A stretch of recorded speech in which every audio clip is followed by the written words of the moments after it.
Sa ibang balita, handang magpadala ang Pilipinas ng tulong para maibalik ang kaayusan sa mga bansang Cambodia at Thailand.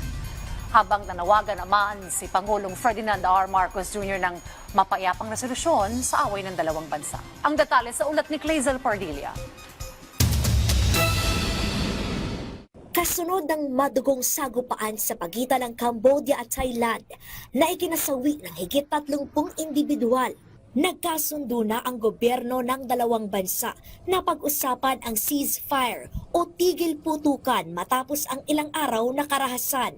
Kinumpirma ito ni United States President Donald Trump na kapwa kinausap sina Cambodian Prime Minister Hun Manet at Thailand Acting Prime Minister Phumtham Wechayachai. Huwebes ang magsimula ang tensyon sa pagitan ng Thailand at Cambodia matapos masugatan ang ilang Thai soldiers sa pagsabog ng landmine sa border area ng Ubon Ratchathani.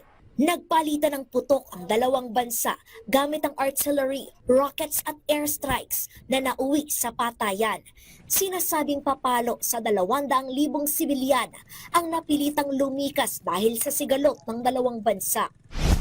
Ipinahayag naman ni Pangulong Ferdinand R. Marcos Jr. ang kahandaan sa pag-abot ng tulong para maibalik ang kapayapaan at kaayusan sa Cambodia at Thailand. Bilang miyembro ng ASEAN, hinikayat ng presidente na lutasin ang kanilang alitan sa pamamagitan ng mapayapang paraan at alinsunod sa international law. Nagbabala na ang Embahada ng Pilipinas sa Bangkok na iwasan ang pagpunta sa mga Thai border provinces. Sundin ang kautusan ng gobyerno ng Thailand at Cambodia.